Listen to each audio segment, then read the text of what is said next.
In this life, none of us have ever avoided falling into an impasse, feeling as if everything is against us. Sometimes we try our best at work, but the results are not as expected. Sometimes we treat others sincerely, only to receive hurt in return. Sometimes we dream of a peaceful path, but life throws painful challenges our way. In such moments, people often become resentful, asking themselves why fate is so harsh to them. Why do so many efforts lead to bitter sorrows? Yet the Buddha's teachings have clearly shown an immutable truth. Suffering is not an enemy, nor is it punishment, but rather a friend and a teacher that helps us awaken. If we look with clear eyes, we will see that life's difficulties are opportunities to learn, to understand, and to train our minds. Just as a seed must endure darkness within the earth to sprout and reach for the light, humans also need to go through thorns to recognize the true value of life. When we understand this, instead of complaining, we can learn to embrace adversity with a calmer mind. A blacksmith cannot forge a sharp blade without fire and repeated hammer blows. Similarly, our minds cannot mature if life is always a bed of roses. Suffering teaches us to appreciate joy. Loss helps us cherish what we have. Failure teaches us perseverance and patience. Let's consider the life of the Buddha. Before attaining enlightenment, he too went through countless ascetic practices and harsh trials. It was through those demanding years that he discovered the middle path, the path leading to liberation. If, from the very beginning, life had only offered him comfort and ease, it's doubtful that his enlightened wisdom would have manifested. This story is clear proof that suffering is the foundation for growth, for the opening of wisdom. Therefore, whenever we encounter difficulties, instead of letting our hearts sink into complaints, we can relax our minds a little, listen to our breath, and realize that adversity doesn't come to crush us, but to teach us a necessary lesson for the next stage of our journey. Just like a cool stream flowing through rocky mountains, it patiently endures and eventually finds its way to the ocean. If people can maintain a calm mind amidst difficulties, they will gradually find their own way out. When life doesn't go as planned, remember the Buddha's teaching that suffering is not a burden, but a companion that helps us grow. When we learn to accept it with a calm mind and wisdom, we will find peace even in adversity. In ancient scriptures, there is a saying, "Silence is gold, patience is silver, helping others is virtue, and accepting loss is a blessing." At first glance, these might seem like simple moral precepts, but if we contemplate them deeply, we will see that these are the 4 keys that help people maintain peace amidst the storms of life. This is because, in this world, what causes us the most suffering is not external circumstances, but our own minds that have not learned how to master themselves. An unrestrained word can ruin a relationship built over many years. A moment of anger can lead to lifelong regret. A selfish habit can cause the loss of great blessings. Therefore, these 4 things are like 4 precious jewels. Whoever keeps them will have a steadfast soul and gradually clarified wisdom. First, let's talk about silence. Silence is not inferiority, nor is it weakness. It is the strength of someone who knows how to master themselves. The Buddha once taught that defeating an army is not as great as defeating oneself in anger. Words can easily become daggers that hurt others and cause us more vexations. Knowing when to be silent is knowing how to keep our minds from being consumed by the fire of anger. Imagine when someone insults us. If we immediately retaliate, and the situation will certainly escalate into a bigger conflict. But if we calm down, take a deep breath, and don't rush to say anything, that wave will eventually subside on its own. Silence is a form of wisdom, a remedy that heals invisible wounds. Throughout history, many sages have used silence as a weapon to resolve conflicts.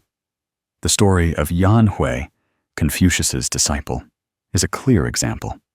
Yan Hui was often despised by others and even looked down upon by his fellow students. Yet, he neither complained nor argued. He chose silence, taking joy in studying the way and cultivating himself. Confucius once praised Yan Hui as someone who did not contend, did not resent, and maintained virtue through patience. It was this silence that made Yan Hui a bright example for generations to come. This lesson reminds us that sometimes a silent word holds more power than 1,000 justifications. The second thing is patience. Patience is not enduring with resentment, but understanding that everything has its causes and conditions and will eventually pass. A patient person is one who is far-sighted, knows what is important, and does not let their mind get carried away by a moment of anger. The Buddha once taught that when someone throws a handful of dirt at us, if we don't accept it, that dirt doesn't belong to us. Patience is like that. It means not hastily taking to heart things that cause us more suffering. In reality, countless families fall apart due to a lack of patience, and countless relationships fracture because no one is willing to take a step back. However, if just one person is patient, a storm can turn into a gentle rain. The ancients had a saying, "One moment of patience prevents 9 misfortunes." Patience is a gift we give to others, and also a blessing we bestow upon ourselves.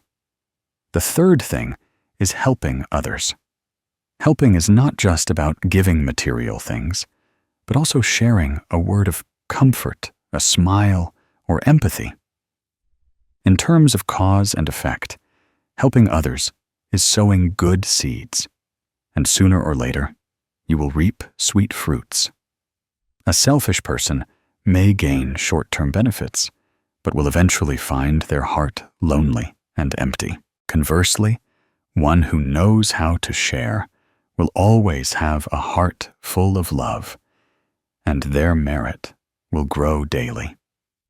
Just like a lamp, when it lights another lamp, it does not lose its own light, but helps the light spread further. Sometimes, even a small act like giving up a seat on a bus or listening to someone who is sad is enough to sow a seed of goodness into the world. The last thing is accepting loss. At first glance, it might seem unfair, but in reality, accepting loss is a great blessing. Because when we accept loss, we are paying off some of our old karma. One who doesn't want to be disadvantaged, who always competes to win, has a mind that is the root cause of suffering. Conversely, one who is willing to accept loss is always light and peaceful. There is a story about a wealthy merchant who was often harmed by his rivals, but he neither sought revenge nor argued. He simply, quietly did good deeds. Later, as his family business prospered more and more, people realized that it was precisely by accepting loss that he accumulated merit that no one could take away. Accepting loss in life is how our minds learn to let go, to understand, and to love. When we combine all 4 of these things, we will see a complete picture of the path to peace. Silence to maintain inner peace, patience to avoid enmity, helping others to accumulate virtue, and accepting loss to repay karma. If we practice a part of these every day, our minds will gradually become as firm as a mountain, unswayed by the storms of life. Therefore, these 4 things are not just moral advice, but truly healing remedies that help people live more lightly and freely. If you want to try practicing right now, start with a deep breath. Music. Close your eyes, think of a time you got angry, and try to imagine how different things would have been if you had chosen silence then. Then, think of someone who once hurt you, and tell yourself, I will be patient because I know everything happens due to causes and conditions. Next, remember a good deed, no matter how small, that you can do today. And finally, smile and remind yourself that accepting a small loss is okay, because that's how we sow blessings for the future. Just by practicing this every day, you will find your heart gradually becoming calmer and more peaceful.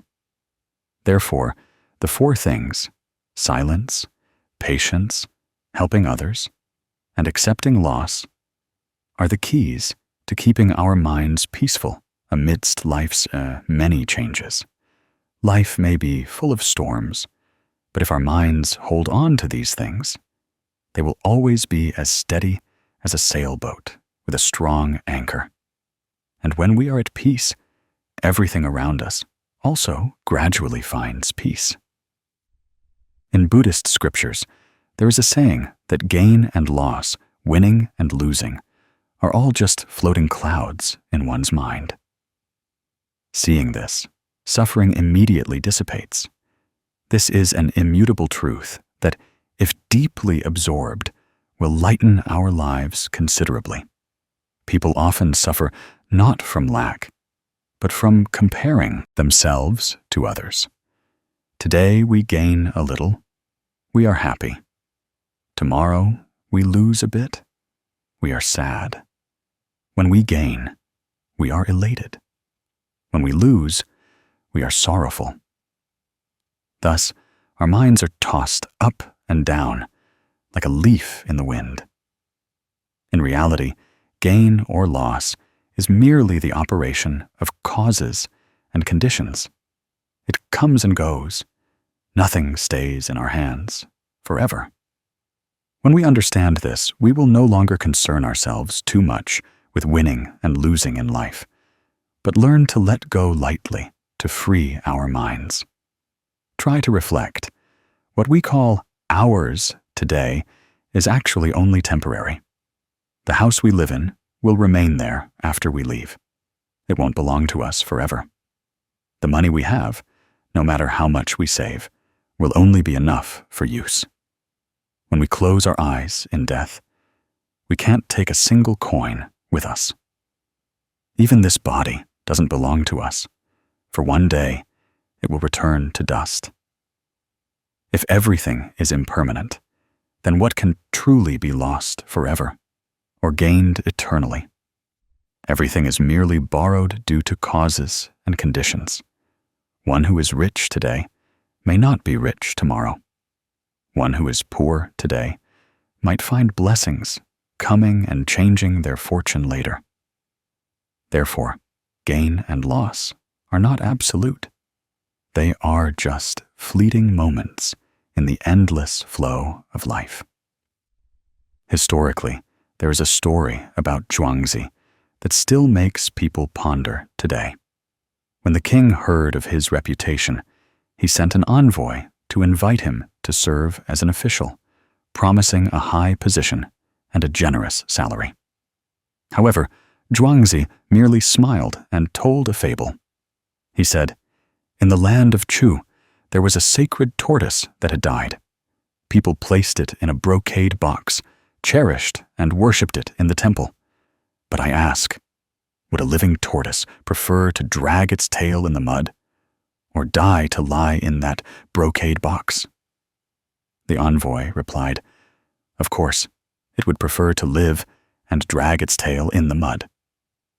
Zhuangzi then said, then I am the same. I would rather be a living tortoise dragging its tail in the mud than a dead tortoise placed in a brocade box. That statement is clear evidence of the wisdom of letting go of gain, loss, winning, and losing. For Zhuangzi, freedom and inner peace were more precious than all status, power, and wealth. If we look at Buddhist Dharma, we see that the Buddha also taught that what causes humans the most suffering is clinging to what is gained and fearing what is lost. Greed makes us want more. Delusion prevents us from seeing the impermanent nature of things. Anger makes us restless when we feel disadvantaged. These three poisons bind people, making the mind never peaceful. To be liberated, we must learn to see life as floating clouds and flowing water. When it comes, receive it. When it goes, let go. Do not cling. Then, gain or loss will not disturb us. In everyday life, there are countless stories that prove this. A poor farmer with a small field suffered a crop failure this year. He wasn't sad. He just smiled and said, crop failure this year. But who knows? Next year heaven might bless us with a bumper harvest. People asked why he was so serene. He replied, gain or loss is all due to conditions. I've sown the seeds. The rest is up to heaven and earth. It was this penetrating perspective that allowed him to navigate all difficulties lightly. Conversely, some wealthy people, losing just a little, become anxious and fearful, bringing suffering upon themselves. Thus, suffering or peace is not solely due to circumstances, but precisely due to the perspective within each person's mind. In terms of karma, gain and loss are all repayments. Today, if we enjoy wealth and prosperity, it means the good fruit from a past life has ripened. If we are greedy, angry, and do evil, that fruit will be exhausted and replaced by the fruit of suffering. One who understands karma is not much bothered by winning or losing, knowing that everything is due to conditions. When conditions are present, we naturally gain. When conditions end, we must let go. There's no need to blame heaven or earth. Virtue can overcome fate. This means that if we cultivate morality, accumulate merit, and do good deeds, what is called fate can also change. Instead of blaming fate, we should sow good seeds to reap good fruits. So, how should we practice to live more lightly concerning gain and loss? First, whenever your mind is anxious, stop. Take a deep breath. Exhale slowly. And remind yourself that everything is only temporary. Then, try writing down something you are clinging to, and ask yourself, in 5 years, will this still be important? In 10 years, will I still care? You will find that many things, it turns out, are not worth suffering for. Next, make it a habit to look at those who are struggling more than you, to cultivate gratitude. When we are grateful, we feel much more complete. And every morning, practice smiling at yourself in the mirror. Remind yourself that being alive and breathing today is already a precious gift. Gain and loss, winning and losing in life are just like a passing breeze. What is important is not how much we hold in our hands, but how much peace we hold in our hearts. When we understand that wealth, poverty, superiority, and inferiority are all due to conditions. When we look down with gratitude instead of looking up with resentment, life naturally becomes lighter. Remember, virtue can overcome fate. Merit and a good heart are the true capital of humans. And when our hearts are steadfast and unclinging, no matter how many changes occur in the world, we remain as serene as a river flowing endlessly to the vast ocean. The ancients once said, "A little patience brings a quiet, still life. Stepping back brings a vast ocean and high sky." Buddhist scriptures also teach that one who knows patience knows how to preserve blessings. For patience is not weakness or cowardice, but the silent strength of the wise. When people hear the word patience, many often think of resigned acceptance, yielding, or even being looked down upon by others. But if we truly understand, we will realize that patience is inner stability, the ability to control ourselves, not letting anger sweep us away, nor allowing hatred to destroy our own happiness. One who can be patient will have a mind like a deep river, silent, yet containing countless springs. And it is from this patience that wisdom and merit are gradually built up. In daily life, there are countless situations that make it difficult for us to stay calm.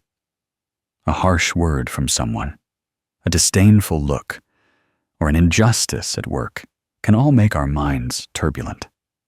Many people choose to retaliate immediately to prove they are not inferior. However, sometimes that very anger brings more severe consequences than what we initially endured. People, for a moment of uncontrolled anger, cause conflicts, and from that, families are shattered, friendships broken. Some people, for lack of patience, see their careers ruined, leaving lifelong regret. Looking back, they realize that just a little more patience, a step back, would have changed everything. Patience is indeed wisdom, for it helps us maintain clarity to choose a wiser path. The story of King Gojian of Yue is a clear illustration of the power of patience. After losing the battle, Gojian was forced to humble himself and become a servant to King Fuchai of Wu. At that time, everyone thought he had lost everything, that his status as king was no different from a mere attendant. But Gojian did not let hatred blind him. He endured humiliation and suffering patiently day by day, even humbling himself to serve Fuchai, solely to preserve the chance to restore his country. Night after night, he slept on a bed of thorns. In the morning, he tasted bitter gall to engrave the humiliation deep in his heart, reminding himself never to forget. This endurance of humiliation was not cowardice, but the wisdom of knowing when to wait, the strength to restrain himself and accumulate inner power. And finally, when the time was right, that very patience helped him restore his country, becoming an example for generations to come. Gojian's story makes us realize that in every person's life, there are times when one must accept loss, step back, and grit their teeth in patience, not to be perpetually oppressed by others, but to await the right moment, so that when action is taken, it is truly firm and decisive. Patience is a process of tempering, like a rough gem that must be polished to shine brightly. The more one knows patience, the steadier one's mind becomes, the less it is swayed by external circumstances. And it is only when we can be patient that we are truly free, because we are no longer controlled by anger, no longer bound by resentment. Patience helps us preserve blessings, wisdom, and peace. If we look deeper under the light of Buddhist Dharma, patience is also the root of compassion. For only when we can be patient can we avoid quick judgments, not resent others, and instead see them with empathy. Those who hurt us are sometimes also suffering themselves. If we immediately retaliate, we only spread that suffering. But if we know patience, know how to stop, we will not continue to create bad karma. On the contrary, we will sow a good seed. That is why Buddhist scriptures teach that patience is the armor of a practitioner, a medicine that heals mental ailments. In everyday life, there are many vivid examples of patience. A mother is patient with her child's stubbornness, patiently teaching day by day, so that later the child becomes a decent person. A husband knows patience when his wife is hot-tempered, choosing to listen instead of arguing to keep the family home peaceful. A worker knows patience in the face of criticism, choosing to learn and improve instead of getting angry. All these acts of patience may initially cause discomfort, but in the long run, they become the root of happiness. Someone once asked, "Does patience have a limit? Does patience mean enduring everything regardless of right or wrong?" In fact, patience does not mean giving up, nor does it mean letting others bully you. Patience is merely restraint in the moment, knowing how to keep the mind from turmoil, and from there, choosing a wiser way to handle things. A person with patient wisdom will not let themselves be exploited indefinitely, but will find a definitive solution. But in calmness, patience is the means by which we act at the right time and in the right place, instead of rushing and failing. In this life, no one can avoid challenges. When facing difficulties, some struggle, some complain, some give up, but others choose patience, silently enduring, quietly cultivating inner strength. And it is these patient people who can go further and persevere longer. That is why our ancestors advised that with patience comes achievement. Patience is the foundation for success, and also the foundation for lasting happiness. You can try applying patience in your daily life through small actions. When someone makes you uncomfortable, instead of reacting immediately, try taking a deep breath, silently count to 10, and then respond. When something doesn't go as planned, instead of complaining, try writing down your feelings to release them without hurting anyone. When you see others succeeding more than you, instead of envying them, smile and wish them well, seeing it as motivation for your own efforts. These small actions are how you practice patience, cultivate your mind, and preserve merit. Please be reminded that patience is not a burden, nor is it weakness. Patience is wisdom, strength, and the path that leads us to peace. When we learn patience, we will find our hearts open, the world less harsh, and others easier to empathize with. A little patience, life is peaceful. A little patience, the mind is calm. And when the mind is calm, all the storms of life are just a passing breeze. There is a profound saying that when words no longer hold value, silence becomes power. Buddhist scriptures also repeatedly emphasize that silence is not avoidance, but a means of cultivation to maintain inner peace and foster wisdom. Because sometimes words, no matter how skillful, can create more turbulence, while timely silence is like a calm lake surface reflecting all things, truthfully mirroring without stirring anything further. A maturing person will gradually realize that they don't always need to argue or prove themselves right. True maturity comes from the ability to control, listen, and understand. And silence is the key that opens that door.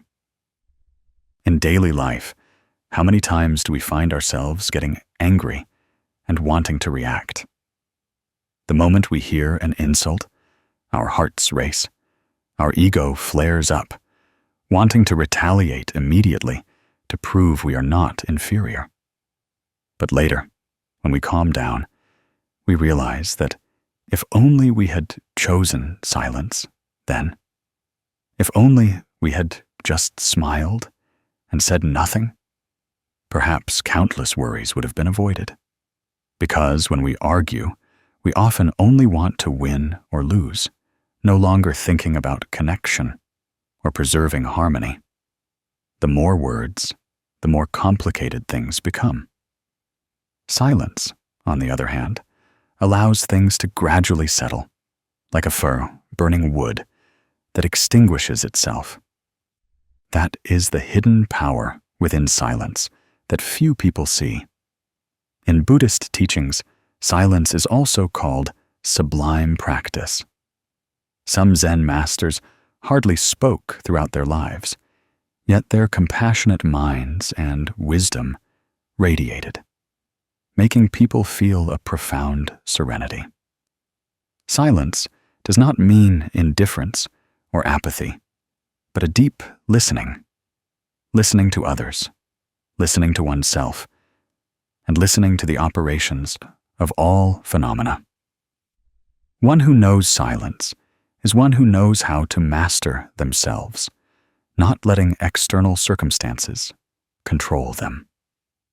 And when the mind is steady in silence, wisdom will become clear, and compassion will naturally manifest. There's a story about Confucius and his student Zilu. Zilu was hot-tempered and often liked to argue, always wanting to prove himself right. Once, when he saw someone insulting him, Zilu immediately got angry, preparing to retort fiercely. Confucius advised him, "When others are angry, silence is the wisest answer." This teaching made Zilu ponder. He gradually learned to control himself, listening instead of arguing. Later, Zilu became calm and mature, earning everyone's respect. That story reminds us that silence not only helps us maintain harmony, but also makes others realize their mistakes. Because silence is often the clearest mirror reflection. If we pay attention in daily life, many family conflicts and workplace conflicts start from unrestrained words, a careless remark, a sarcastic comment.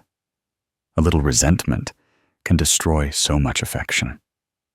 But when one person chooses silence, chooses to stop, the tension immediately reduces by half. Silence gives the mind time to think and gives others space to calm down. And often, with just that silence, so much anger vanishes, giving way to empathy. Therefore, silence is the greatest lesson of growth. Some people think that silence will make others look down on them, see them as weak.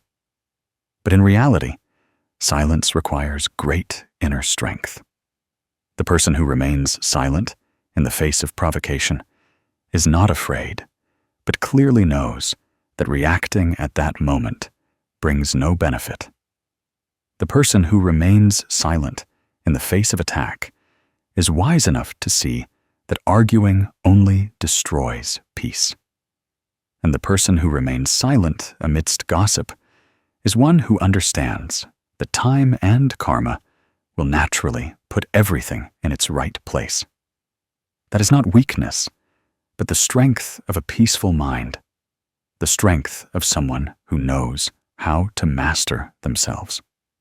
If we compare it, silence is like a calm lake surface. When the lake is still, we can see the blue sky and white clouds, and the surrounding scenery is clearly reflected. But if the lake surface is turbulent, everything is distorted and unreal. The human mind is the same. When we are silent and our minds are calm, we will see the truth clearly. When we argue and stir everything up, our perception becomes skewed and no longer clear.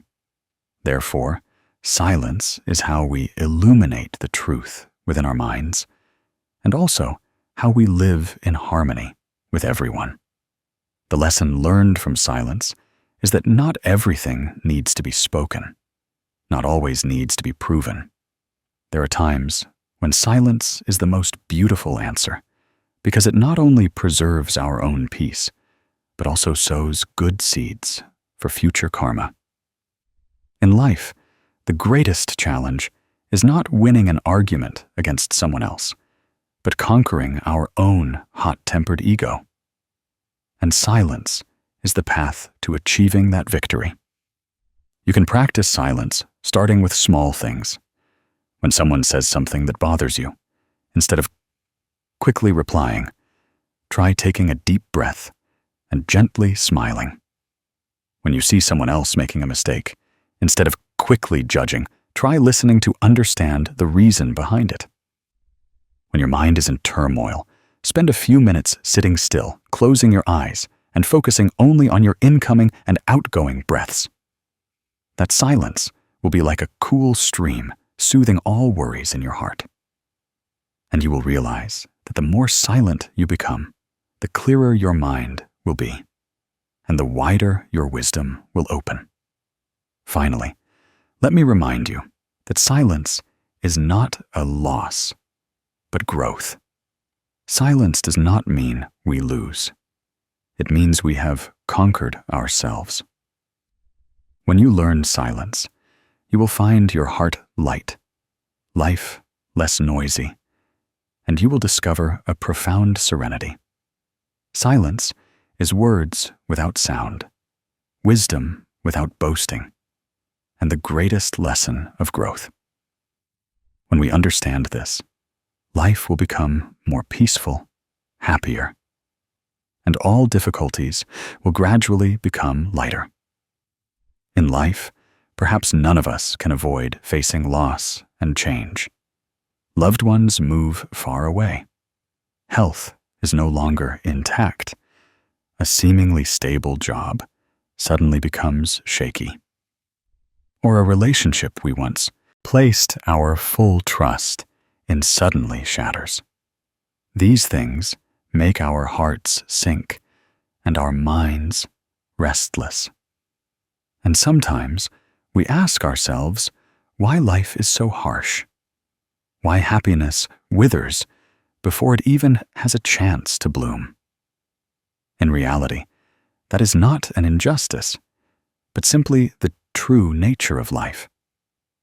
The Buddha once taught that life is impermanent. All things and phenomena are constantly changing. Nothing lasts forever under the sun. Impermanence, at first glance, might seem like a sorrow, but when truly understood, it is a door leading to serenity. Because if everything were unchanging, if pain remained forever, if suffering never faded, then humans would never have the opportunity to heal, to be renewed, to start anew. Precisely because of impermanence, today's happiness must be cherished. And precisely because of impermanence, today's suffering will also pass. When we understand this, we will stop blaming fate and stop resisting change. Instead, we will adopt a compassionate and gentle perspective towards everything that comes into our lives. The Buddha, throughout his 49 years of teaching, constantly reminded sentient beings of the law of birth, old age, sickness, and death. From the moment of birth, humans carry within them the seeds of death. The body ages daily, time never stops, and all meetings are part of the cycle of coming together and falling apart. We can hold a leaf in our hand, but we cannot prevent it from withering. We can love someone with all our heart, but we cannot keep them by our side forever. Therefore, the greatest suffering of humans is wanting everything to remain as desired, while the very nature of life is change. In ancient times, King Tran Nhan Tong, one of the most talented monarchs of our nation, experienced and deeply understood the truth of impermanence. He was a sagacious ruler who twice led the people to victory against the Yuan Mongol invaders, bringing peace to the country.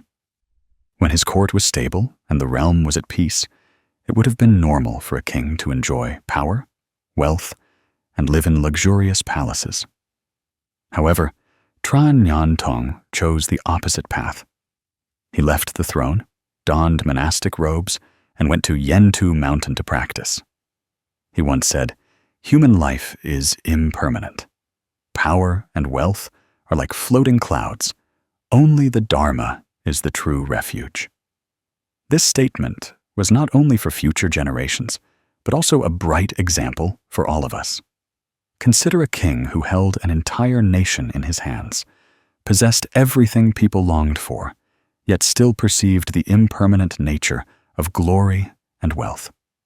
He understood that all power, riches, and status would eventually be like a wisp of smoke dissolving in the wind. This awakening allowed him to let go without regret, to seek the peace of the monastic realm. Therefore, when reflecting on our own lives, we should also adopt that spirit. Do not think that today's pain, failure, or loss is the end. They are merely a part of the flow of impermanence. By knowing how to appreciate and accept, we will be able to smile at our own lives. In everyday life, we can easily find vivid examples of impermanence. A farmer who spent his whole life tied to the fields might think life would always be simple. But then, weather, harvests, and unexpected natural changes force him to alter his way of doing business. A young person full of vitality today, venturing everywhere, might be confined to a sickbed tomorrow. A father or mother who loves their children deeply will also reach a point where they can no longer accompany them on life's long journey. These things, at first glance, might seem sad, but when we calm down, we realize that it is precisely this brevity and change that remind us to live more fully. Therefore, instead of fearing impermanence, let's learn to see impermanence as a teacher. Impermanence teaches us that there is nothing certain to cling to too much. Impermanence teaches us to love while we still can, because one day we will no longer have the opportunity. Impermanence teaches us to let go of trivial things, because nothing lasts forever for us to hold on to anger for long. When our hearts accept change, we will feel lighter because we are no longer bound by the illusion that everything must remain as we wish. Some people, upon hearing the word impermanence, immediately feel fear because they think impermanence means loss. But if we look from a different angle, impermanence is actually hope. A fierce storm cannot last forever. Extreme suffering will eventually come to an end. A deep sorrow will eventually be softened by time. If we understand this, we will no longer despair when facing adversity. We will learn to smile even on rainy days, knowing that after the rain, the sky will clear. So, how can we truly live serenely amidst the flow of impermanence? First, let's practice slow breathing. When we feel our hearts troubled, we simply sit down, place a hand on our chest, take a deep breath, and exhale slowly. The breath is a bridge that brings us back to the present, reminding us that right now we are still alive, still have the opportunity to love and cherish. Next, we can write down the things we are worried about, afraid of, or want to let go of. This is like unburdening our hearts, looking back and seeing that nothing is insurmountable. Finally, every day, let's take a minute to think about our parents and loved ones, to silently be grateful that they are still present in our lives. When we cultivate gratitude, we will find that each moment becomes more meaningful, and the fear of impermanence gradually vanishes. Life is inherently a constantly flowing river. We cannot stop the river from flowing, nor can we make the sun stand still in the sky. The only thing we can do is learn to swim with the current so as not to be painfully swept away. When we understand impermanence, we will stop agonizing, stop blaming, and stop wishing for the impossible. Instead, we will learn the art of living fully into this moment. A flower blooms and then withers, but its beauty in the present moment is priceless. We may not meet again tomorrow, but the love we give today will echo forever in the hearts of others. Therefore, the Buddha's teaching on impermanence is not for us to be pessimistic, but for us to be awakened. When we accept that life always changes, we will stop clinging, stop fearing, and then find peace within our own minds. Ultimately, what is important is not how many things we keep, but how serenely we have lived with our souls. That is true wealth. So when life brings difficulties, please remember this. Life is impermanent. Do not suffer too much over what is lost. Do not worry too much about what is yet to come. Cherish the present. Love while you can, and let go when necessary. When you can do that, you will find your soul open, serene as clouds drifting across the sky, free and light. There are times in life when we feel like we have everything, but deep down, we still don't feel at peace. Someone who has one house wishes for a bigger one. Someone who has a car wishes to upgrade to a more expensive one. Someone who is happy with their family craves more fame and power to be admired by others. Sometimes we think that the more we have, the greater our joy will be. But the more we chase things beyond our limits, the more restless our hearts become. This is the nature of craving, a fire that never stops, burning both our body and mind. The Buddha once taught that the one who knows contentment is the richest. Just that one brief statement is enough to form the foundation for a lifetime of spiritual practice and serene living amidst a world full of temptations. When we speak of ambition, many people easily confuse it with craving. Ambition, if understood correctly, can be a motivation to strive, to rise in life, to train oneself, and to help others. But craving is different. It is insatiable greed, wanting to possess, to surpass others, to endlessly satisfy the ego.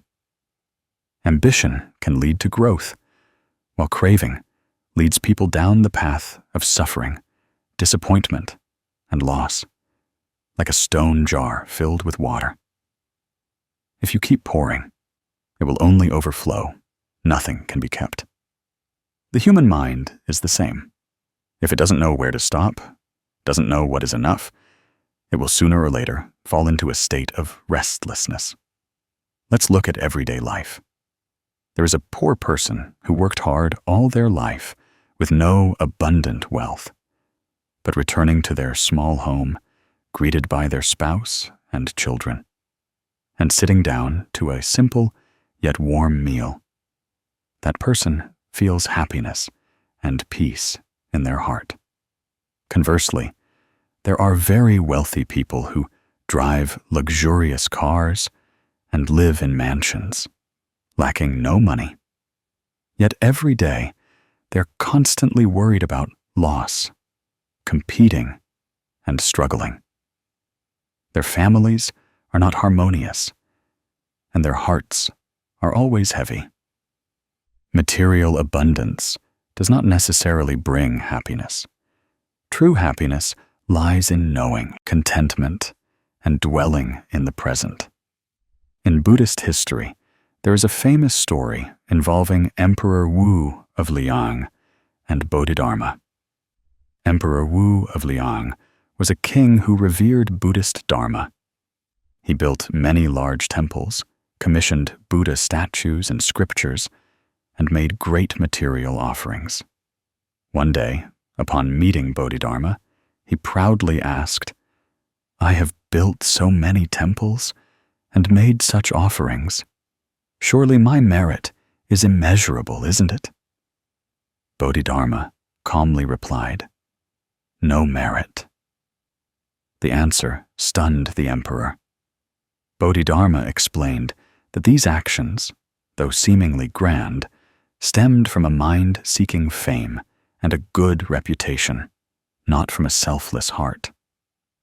True merit for others only arises when actions are accompanied by a compassionate mind, not for one's ego, not for craving, but solely for the desire to save and bring benefit to sentient beings. That story became a great lesson. If actions are driven by craving, then no matter how outwardly splendid they appear, inwardly they remain empty. Therefore, letting go of craving does not mean abandoning all dreams, but learning to set a limit for oneself. Knowing what is enough. When we know contentment, our hearts find peace. Just like a person drinking water, once they are full, they don't need to continue drinking more, because drinking more will only tire the body. Similarly, when we have enough to live, enough to nourish our body and mind, there's no need to chase endless accumulation, because perpetually chasing will only make us forget the true meaning of life. Many people might wonder, so how do we know what is enough? The Buddha taught that enough is not a number or a specific level of wealth, but a state of mind. A person can be very poor, yet feel complete and joyful with what they have. That person has enough. Conversely, no matter how rich a person is, if they still crave more and worry more, it's still not enough. Therefore, knowing contentment is an art of living, a skill in nurturing a peaceful mind, not a material limitation. In life, if we observe carefully, we will see that the happiest people are often not the wealthiest. A child embraced and cared for by parents finds great joy. Meanwhile, wealthy children lacking love always feel empty. A farmer, though toiling in the fields, feels joy when gazing at his green crops, when hearing the crisp laughter of his children, and is often happier than someone living in a cold, lonely mansion. This shows that happiness does not come from how much we possess, but from how much we appreciate and know when to stop.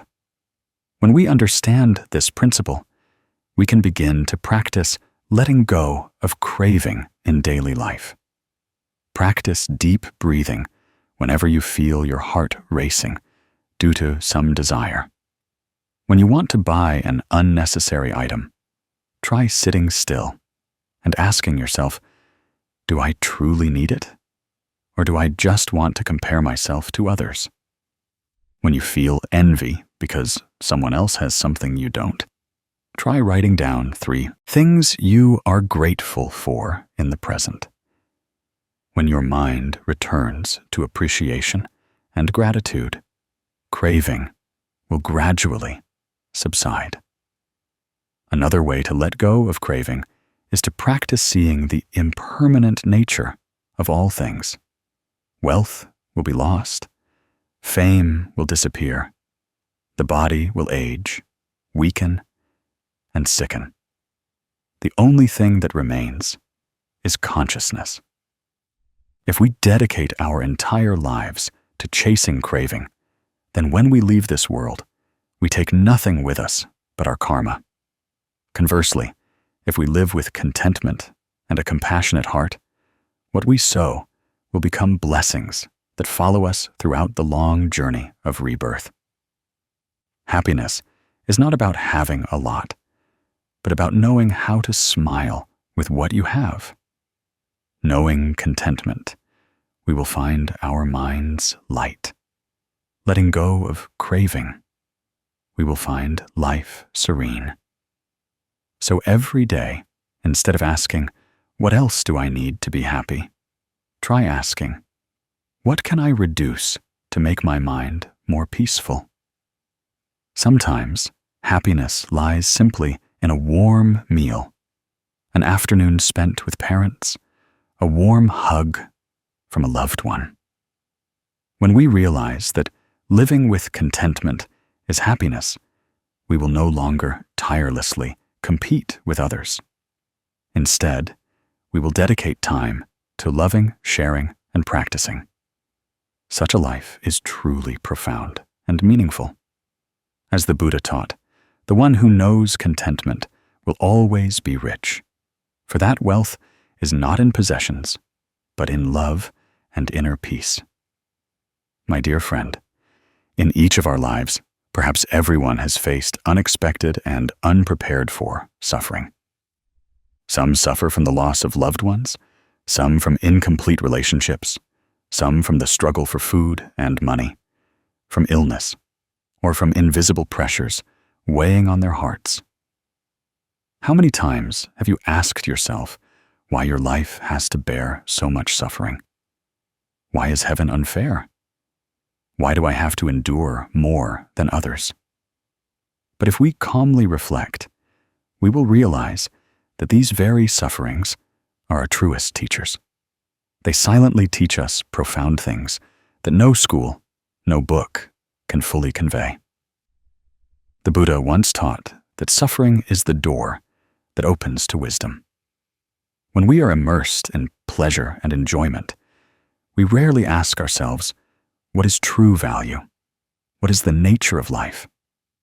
But when suffering knocks at our door, our minds are forced to awaken, to look deep within ourselves, like the fire that tempers steel.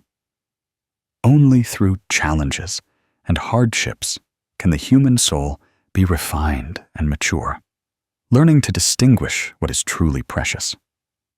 Someone who has experienced illness understands the value of health. Someone who has suffered loss knows how to cherish the presence of loved ones. Someone who has failed understands the lesson of perseverance, humility, and gratitude. Therefore, suffering is not an enemy, but a great teacher.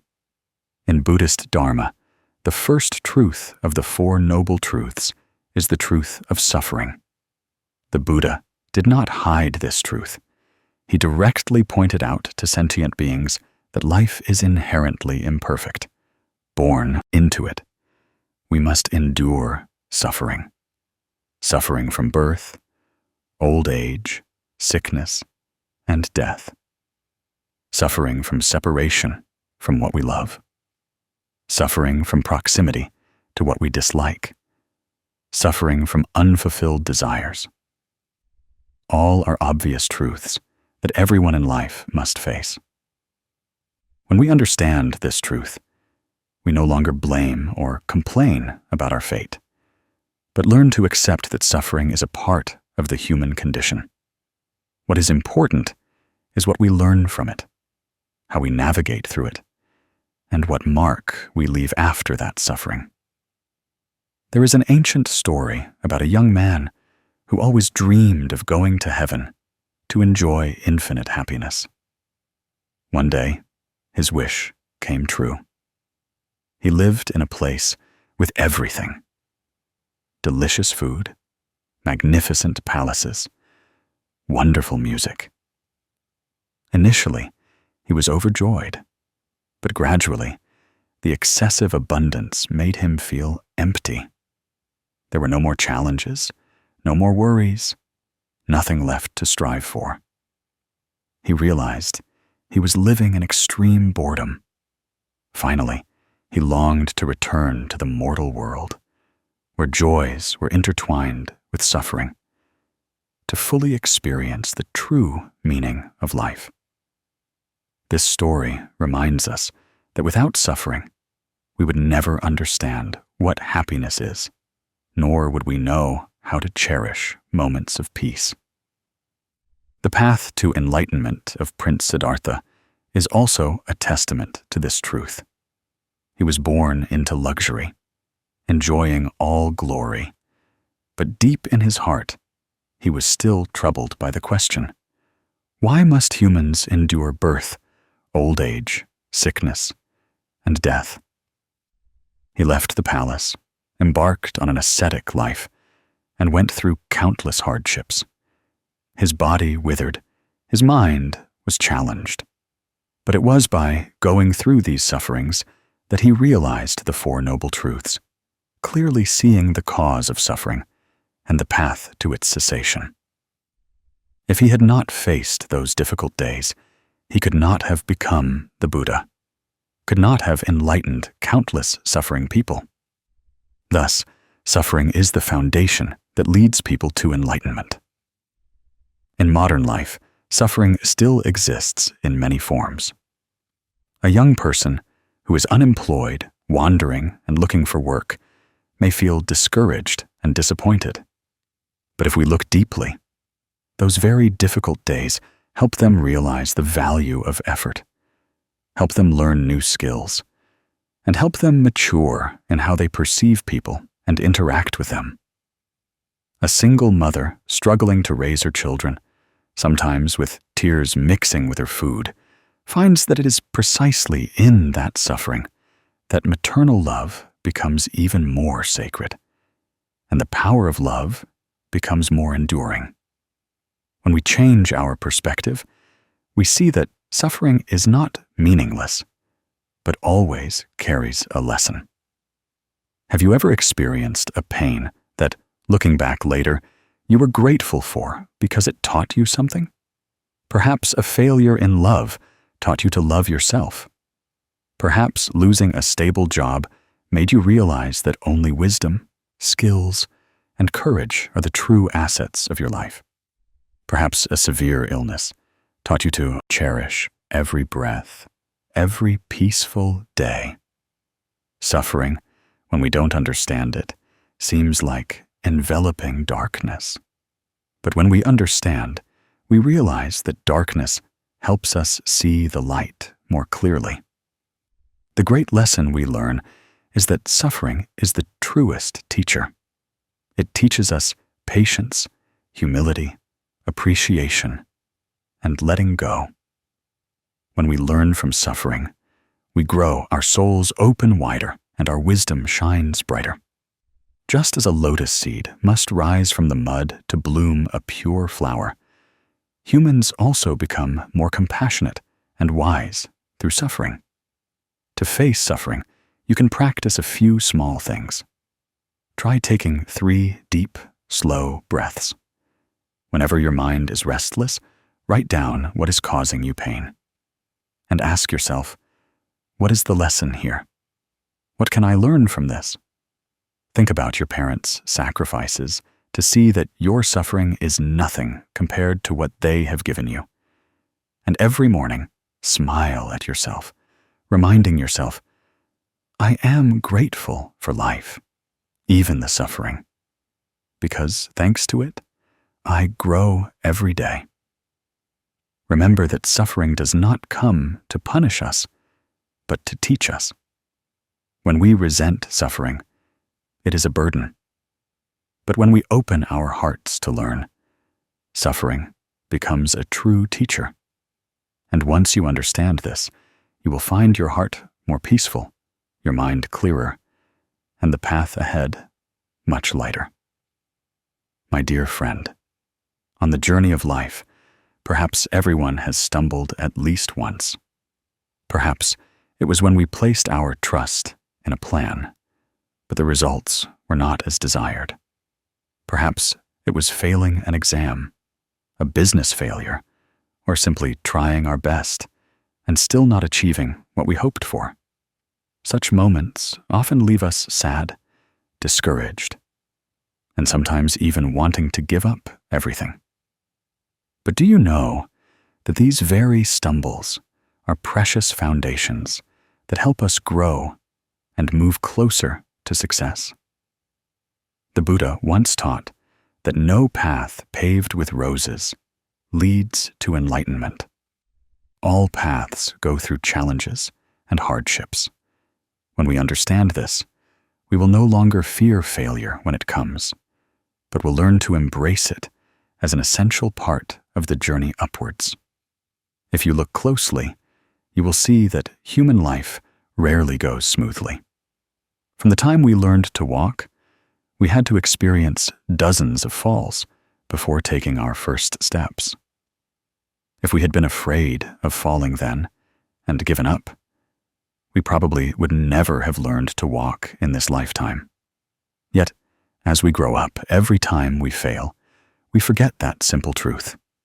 We consider failure the end, a punishment from fate, proof of our incompetence.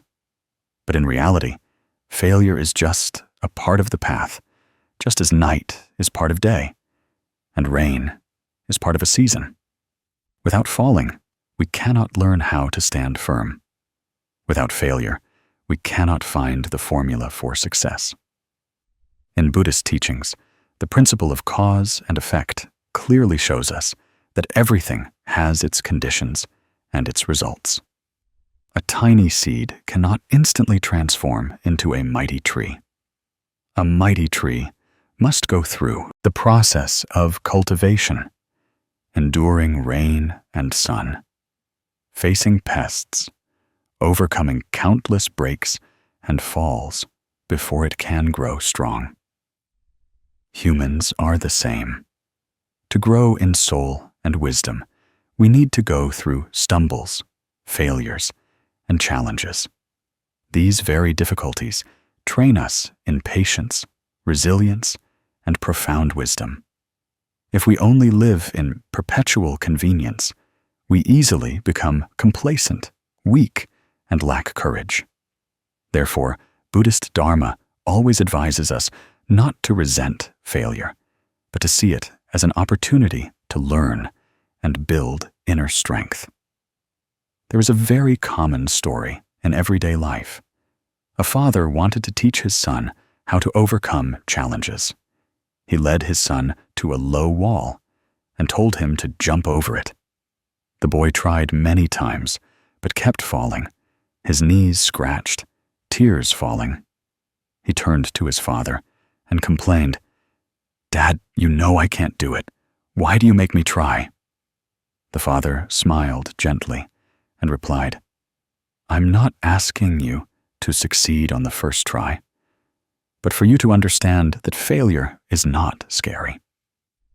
It's thanks to these falls that you will learn how to gain stronger momentum, more skillfully.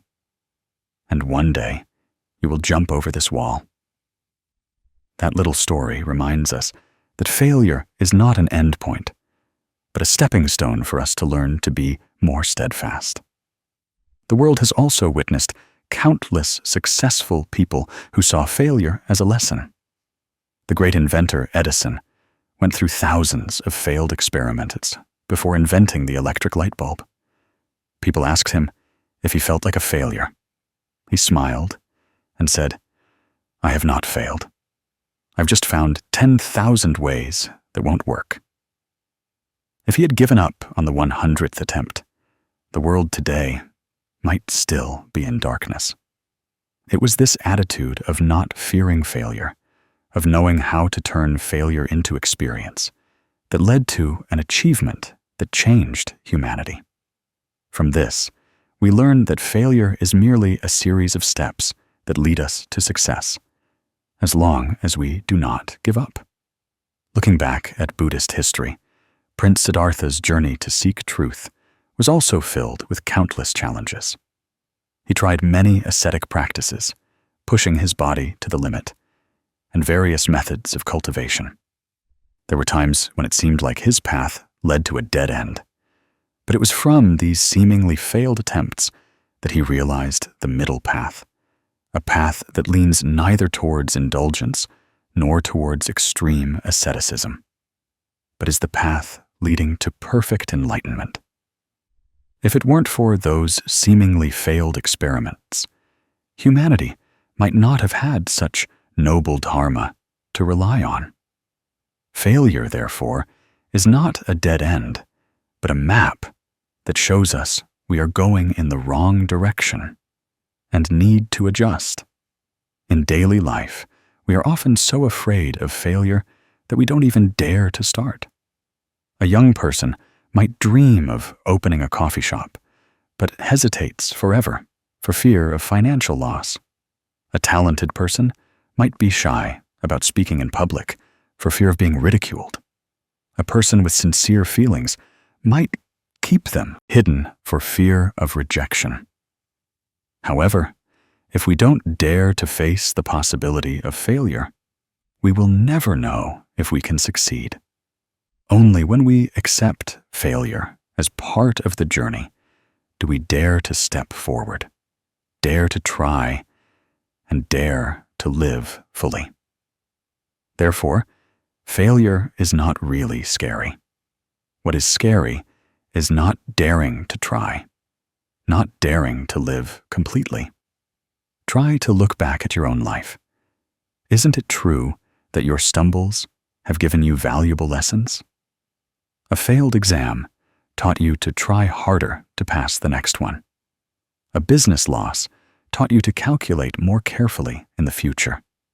A romantic rejection taught you what it means to love and value yourself. Without those scratches, we would hardly achieve the growth we have today.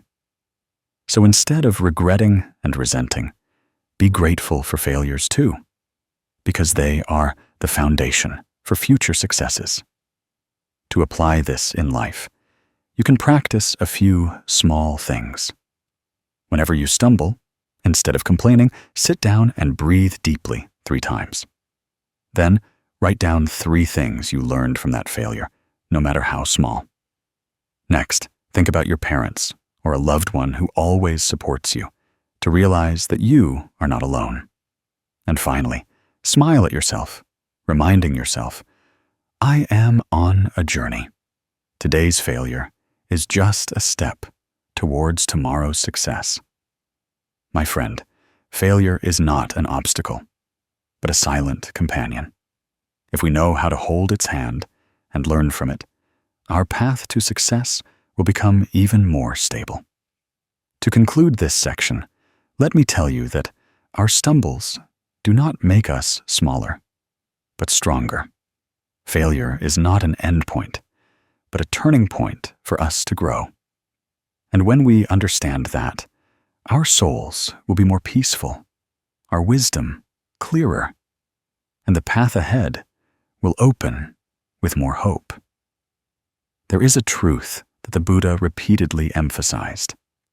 As you sow, so shall you reap. He taught that everything we experience in this life does not happen by chance, but has its origins in the seeds we have sown. When we sow a good seed with kind words, good deeds, and pure thoughts, we will surely reap peace, tranquility, and happiness. Conversely, when we sow unwholesome seeds into life, such as harsh words, harmful actions, or envious thoughts, the result can only be suffering, restlessness, and worries. Karma is neither biased nor deviates, like a shadow following form or an echo following sound. Understanding the law of karma, we will complain less, resent less, and learn to appreciate every seed we sow into life. In life, many people, when encountering difficulties, often lament their fate, believing that their destiny is unfair, that heaven is blind. But when we look deeply into the nature of karma, we will see that nothing comes to us without reason. A hot-tempered person often easily gets into conflicts, loses the goodwill of others, and from that brings vexations upon themselves. A greedy and deceitful person may benefit for a moment, but in the long run will lose all trust and have to suffer bitter consequences. Conversely, a person who knows how to sow goodness, even when facing adversity, will easily find helpers and noble people to assist them. Therefore, karma is not something distant belonging to a future life, but manifests right here in this life. We can clearly see its operation. There is a very thought-provoking story in Buddhist scriptures about King Ajatashatru. When he was young, he was incited and harbored the ambition to seize the throne early, so he killed his father, King Bimbisara, who deeply loved and cared for him. That act left a wound that would never heal in Ajatashatru's soul. After seizing the throne, he faced endless wars, an unstable country, and scattered people.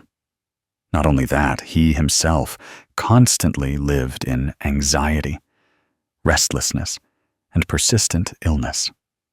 At the end of his life, he was filled with endless regret for sowing such great evil karma that it could not be redeemed in any way.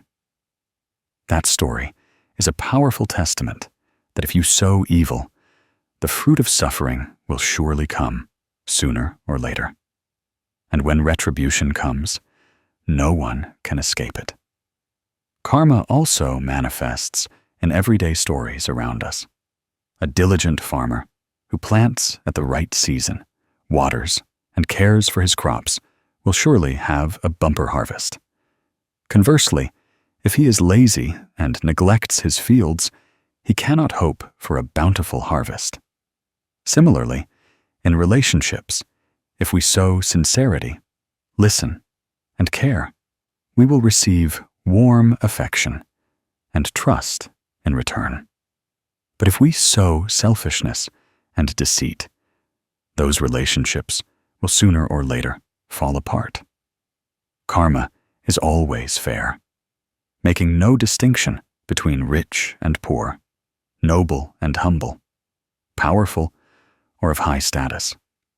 As a person sows, so shall they reap. Perhaps you have also witnessed in life how some people do dishonest business, enjoying temporary wealth and prosperity, but later become empty-handed, plagued by illness, and their families are separated. That is not accidental, but the result of the unwholesome seeds they sowed. Conversely, some people live humbly and kindly, not caring for competition.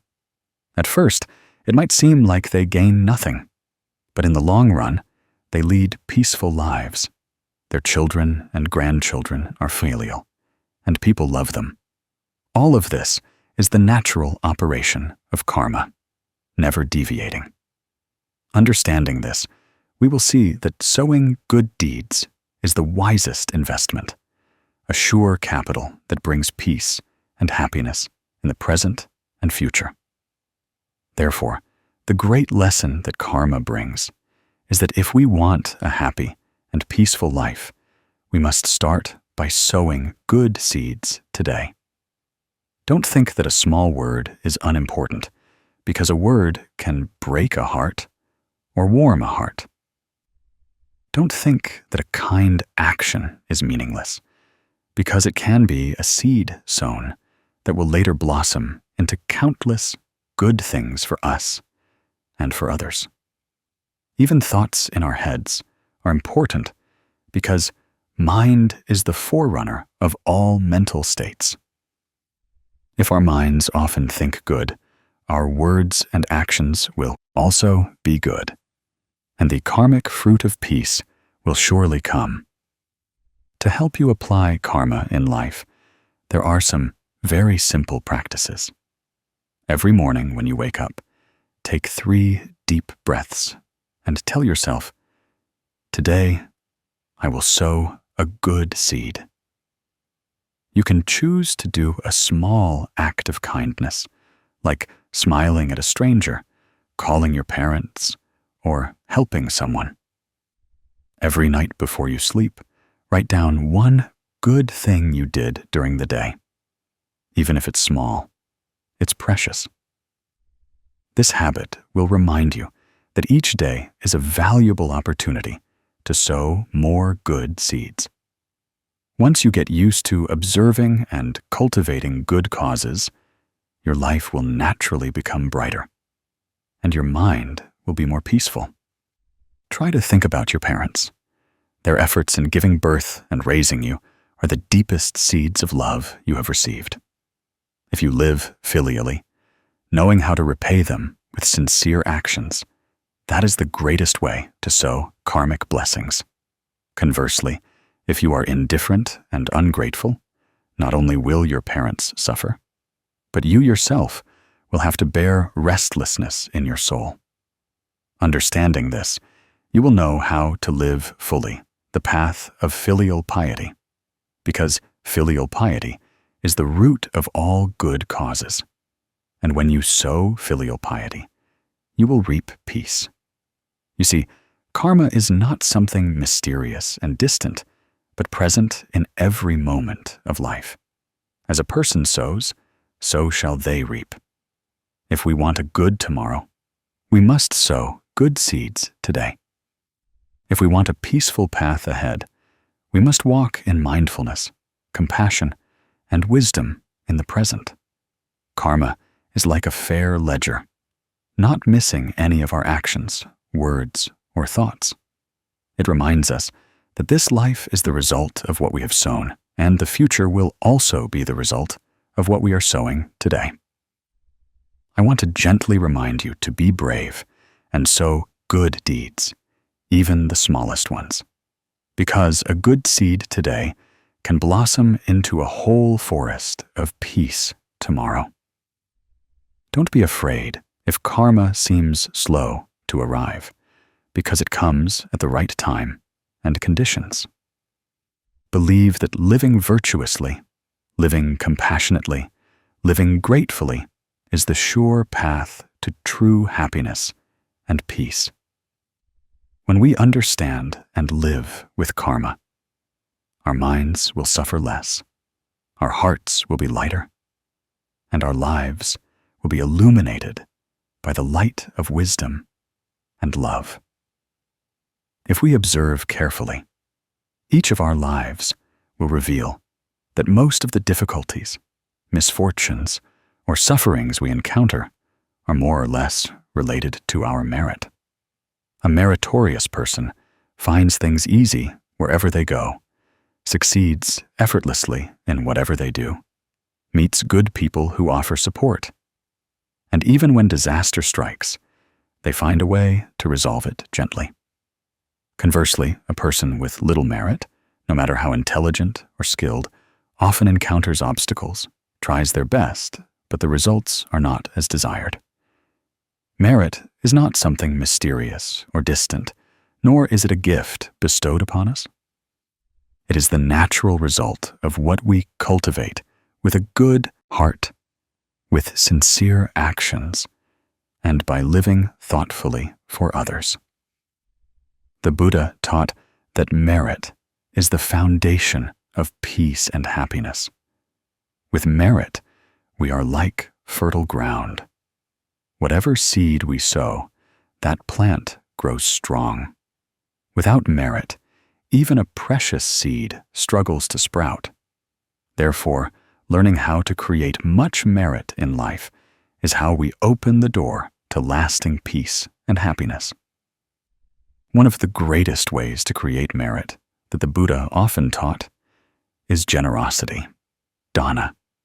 Generosity is not just about giving money or material wealth, but also about giving love, giving a smile, giving a word of comfort. The poor can still practice generosity with their hearts. Some people only have one bowl of rice, but are still willing to share half with someone more in need. That is generosity. Some people don't have abundant money, but are willing to spend time visiting lonely elderly people or caring for an orphan. That too is generosity. When we give, our hearts open, becoming lighter, and merit arises from that. It is also through generosity that we cut off the root of greed, which is the underlying cause of suffering. One who practices generosity, whether little or much, sows a good seed of blessing into life. Alongside generosity, making offerings, puja, is also an important practice to cultivate merit. Making offerings is not limited to offering provisions to monks and nuns or offering incense and flowers before the Buddha, but also involves reverence and gratitude towards the Triple Gem and contributing to the maintenance of the Dharma in the world. When we make offerings with a pure mind, not seeking personal gain, that is great merit. The famous story of Anathapindika is proof of the power of offerings. He was a wealthy merchant, but he didn't keep his wealth only for himself. He always thought of the poor and hungry. When he met the Buddha, he vowed to build a monastery as a dwelling place for the monks and the Buddha to reside and preach the Dharma to sentient beings. He bought Prince Jeta's land by covering the entire vast grounds with gold coins. Prince Jeta, moved by his sincerity, contributed the trees in the garden, and thus came into being the Jetavana Monastery, where the Buddha stayed the longest and delivered his most profound teachings throughout his life. Thanks to this merit, Anathapindika's name has been passed down for generations as an example of the practice of offerings and compassion. The lesson here is clear. When we contribute our wealth and effort to nourish the true Dharma, blessings not only come to us, but also spread to the entire community. Another way to cultivate merit is by upholding precepts, sila. Upholding precepts is not just about refraining from evil deeds, but also about creating a pure environment for the mind to dwell in peace. One who upholds precepts has fewer regrets and vexations, and their life becomes lighter. For example, a person who upholds the precept of not stealing lives freely, without fear of being suspected by others. A person who upholds the precept of not lying always has credibility and is trusted. Precepts are a fence that protects us from suffering. Through upholding precepts, merit is nourished daily. In reality, some people are not wealthy, but by living truthfully and keeping their word, are loved and helped by many. That too is merit from upholding precepts. Moreover, humility is also a great virtue. The more humble a person is, the more respected they become. The riper the rice stalk, the lower it bows its head. It is the same with people. Humility does not make us smaller, but is a strength that makes us grow in the eyes of others. A humble person is less likely to cause animosity or create negative karma, and their merit therefore increases. Conversely, an arrogant person easily creates conflicts and brings vexations upon themselves. In everyday life, we can see people who accomplish great things, but always live simply, speak gently, neither boast nor look down on anyone. These are the people who are sowing lasting seeds of merit. Patience is also a precious treasure. The Buddha once taught that patience is the highest practice to eliminate enmity. When we are patient, we extinguish the fire of anger, not letting it burn both ourselves and others. A patient person has fewer arguments in the family, fewer conflicts in society, and finds it easier to get along with colleagues at work. Through patience, we maintain inner peace and preserve many relationships. The merit from patience is not immediately visible, but it gradually accumulates into a strong wall, protecting us from the storms of life. Dedicating merit, punya anumodana, is also a great way to create merit. When we do good deeds, instead of keeping the merit for ourselves, we dedicate it to all sentient beings, to our parents, to our loved ones, and to all those who are suffering. When we dedicate merit, our hearts expand, free from selfish ego, and our merit multiplies many times. Like a candle, if it only burns for itself, its light stays in one place. But when it passes its flame to many other candles, the light spreads everywhere, and it loses nothing. Caring for the sick is also a noble virtue. The Buddha once taught, "Whoever cares for the sick cares for me." The sick are weak, vulnerable, and need support. When we dedicate our time and effort to caring for them, that is sowing a very great seed of merit, not only helping their bodies feel lighter, but also sharing and helping their minds feel less lonely. In a family, when we care for our elderly and frail parents, we not only create merit for ourselves, but also sow seeds of filial piety for our children and grandchildren to follow. Listening to the Dharma is also a way to create merit. When we listen to the Dharma, we sow seeds of wisdom in our minds. That wisdom helps us distinguish right from wrong, and to avoid evil and do good. Each time we listen to the Dharma, our minds calm, our vexations diminish, and our understanding increases. Merit arises from this.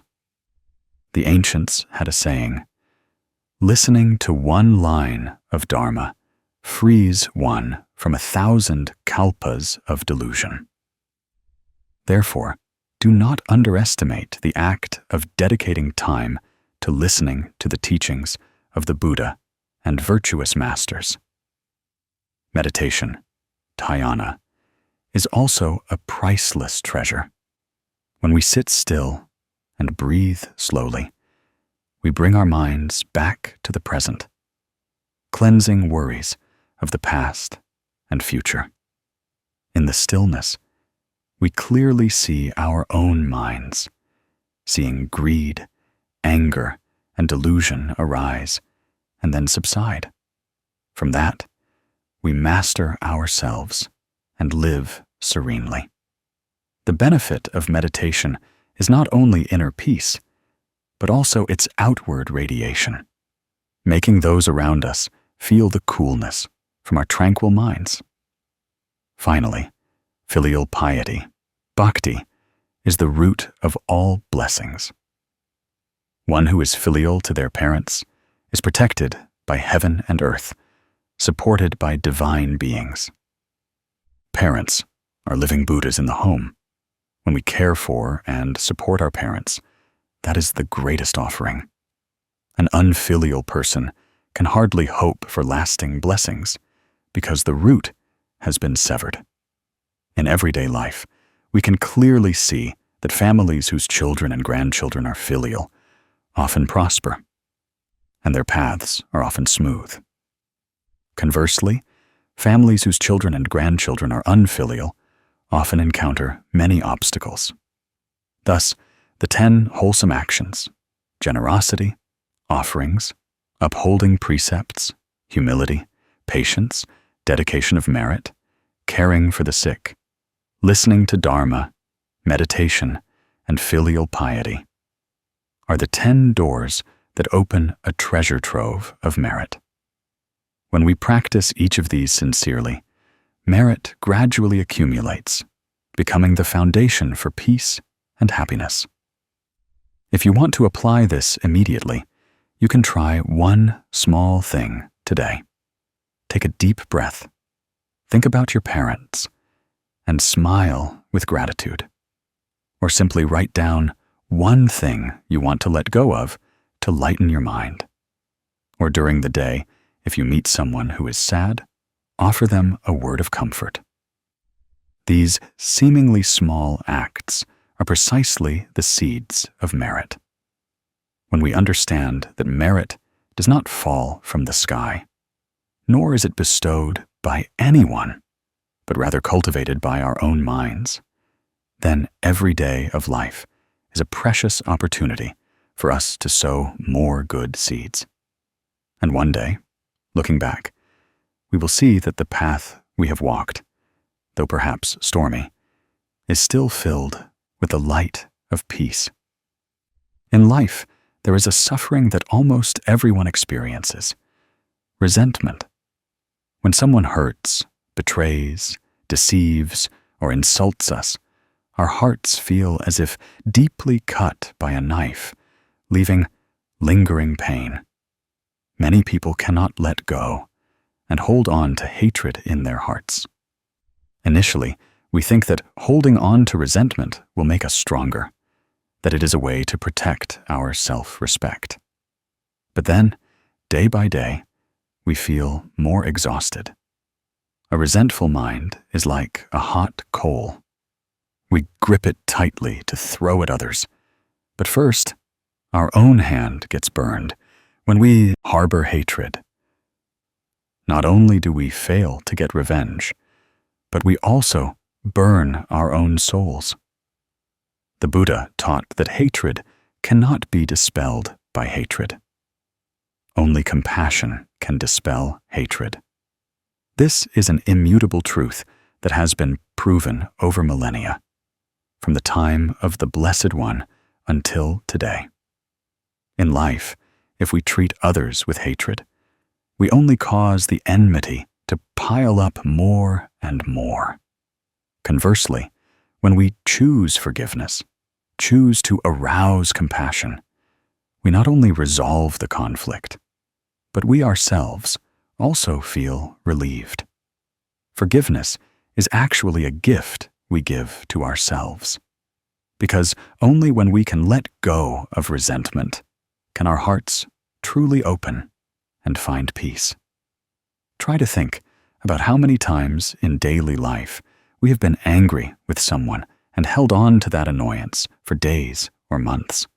We toss and turn, unable to sleep. We get angry every time we remember it, but the other person might not even care. So, ultimately, who is suffering? It is us. That is why the Buddha taught us that we need to learn to let go. Because only by letting go can we truly be liberated. In Buddhist history, there is a famous figure who demonstrated transformation through compassion: King Ashoka.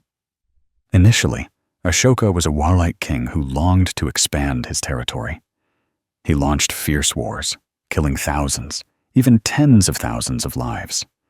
Battlefields were filled with blood and tears. The people suffered, and he himself was immersed in the hatred of conquest, later haunted by the sins he committed. However, when he encountered the Dharma, his mind awakened. He realized that the power of victory and vast territory could not erase the pain in his heart.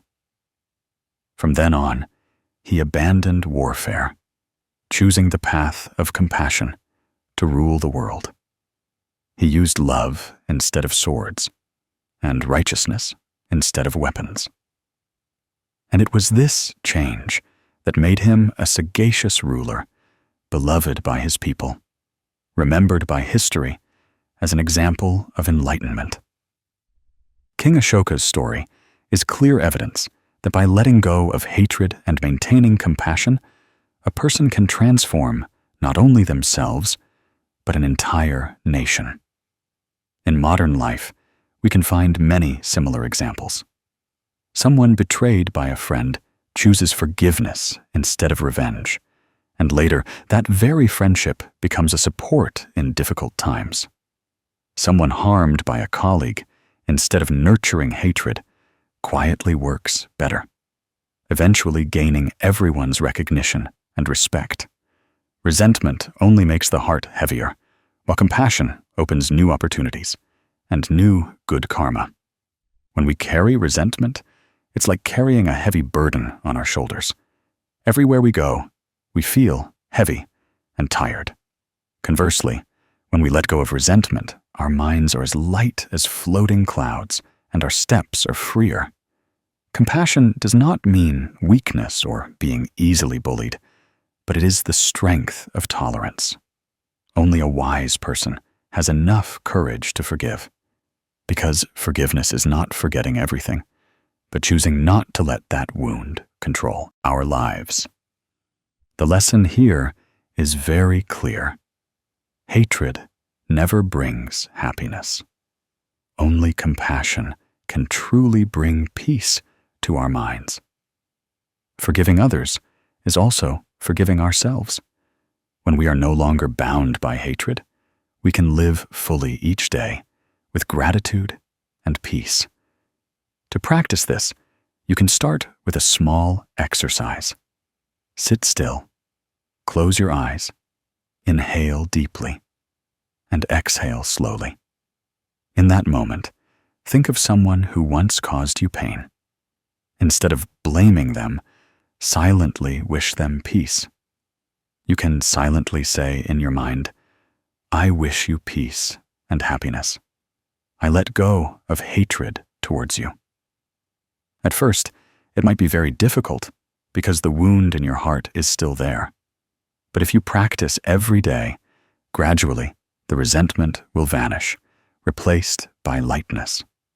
You can also try writing down the names of people you have resented, and then write down the good things they once did for you. Looking back, you will see that no one is entirely bad, and no one is entirely good. Everyone makes mistakes, just like us. Realizing this, we will find it easier to forgive. And when our hearts open to forgiveness, we will find that life suddenly becomes vaster and gentler. Finally, smile at yourself. Be grateful that you have the courage to let go, to no longer be bound by resentment. Believe that when you arouse compassion, you are sowing a seed of peace into life, and that seed will sprout and grow, bringing sweet fruits to you and your loved ones. Letting go of hatred and maintaining compassion is the shortest path to true happiness.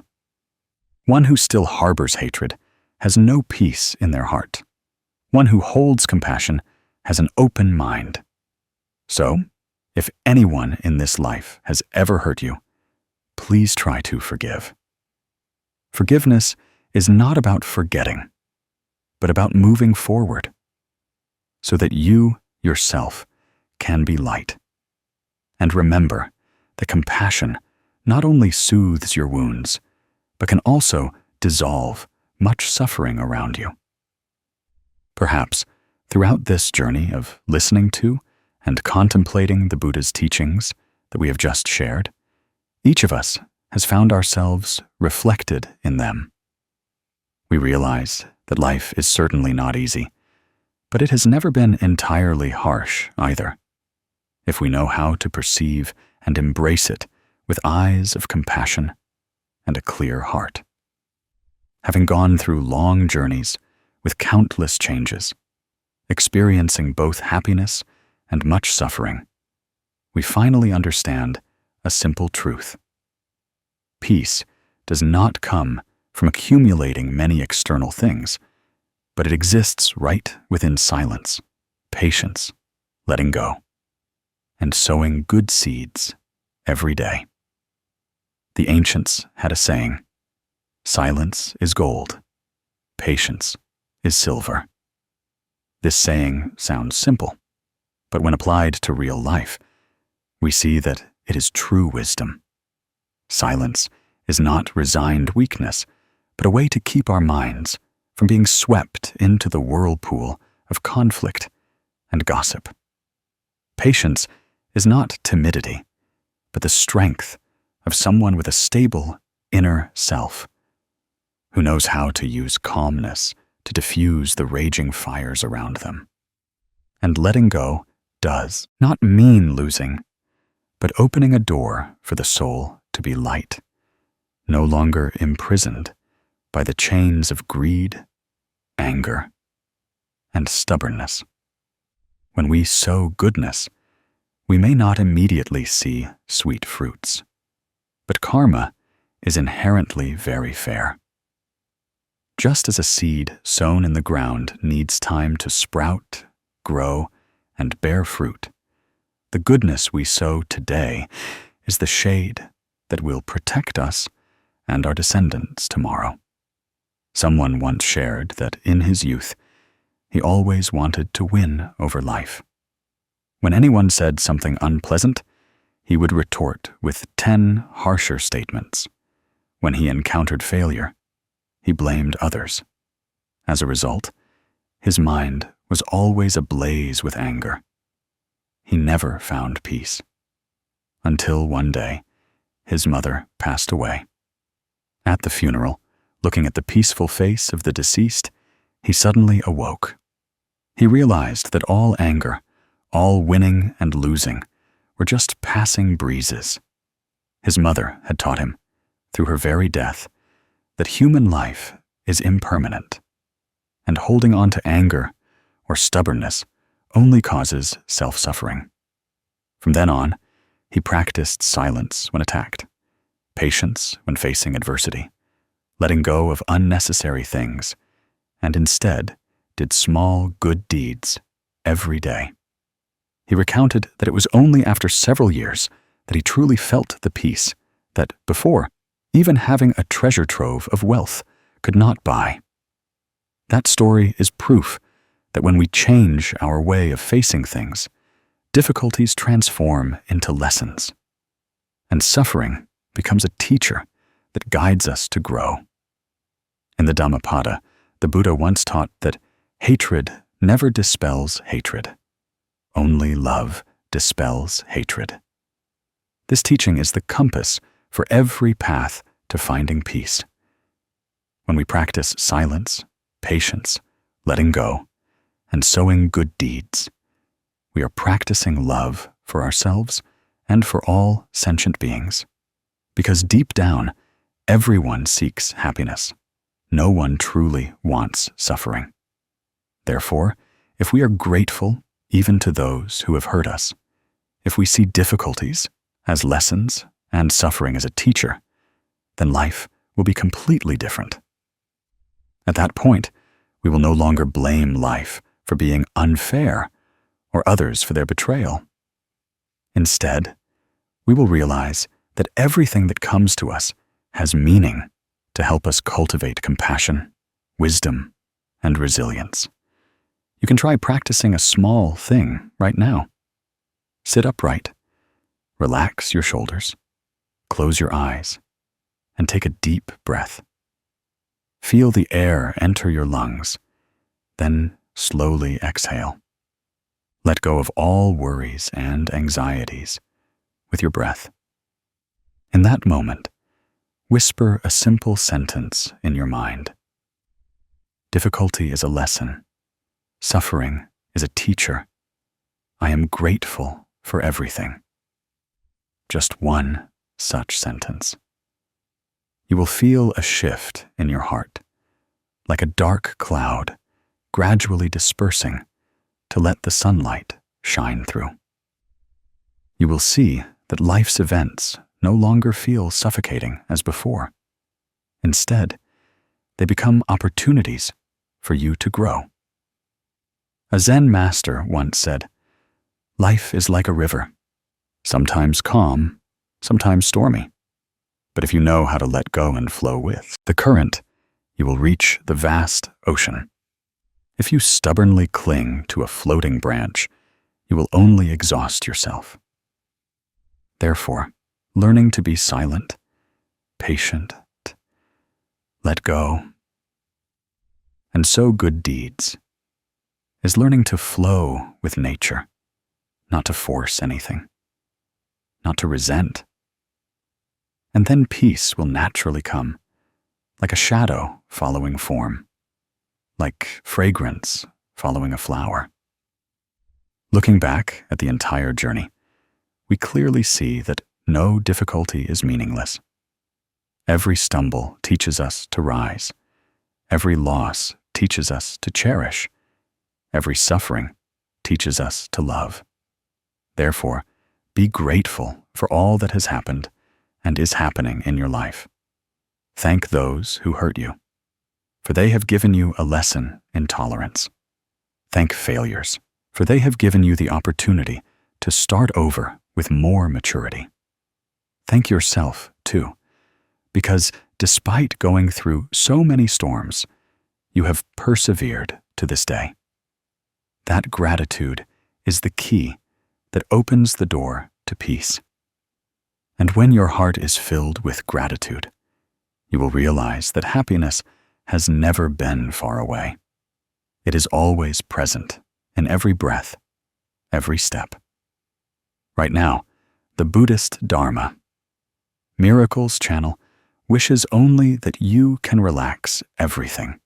Close your eyes for a few minutes, breathe slowly, and smile at yourself. That smile doesn't need to be radiant, just calm and gentle. That smile is a declaration that you have learned to navigate storms without losing yourself. You have learned that true happiness does not lie in what you have, but in the peace of your mind. And when the mind is at peace, all difficulties are just a passing breeze. May you, the Buddhist Dharma Miracles Channel, and all of us find peace in every breath, every step. May the good seeds we sow today sprout into a green forest, providing shade for all beings. May you always hold a firm belief in your heart that no matter how many storms life brings, peace always exists. We just need to return and rely on our own minds.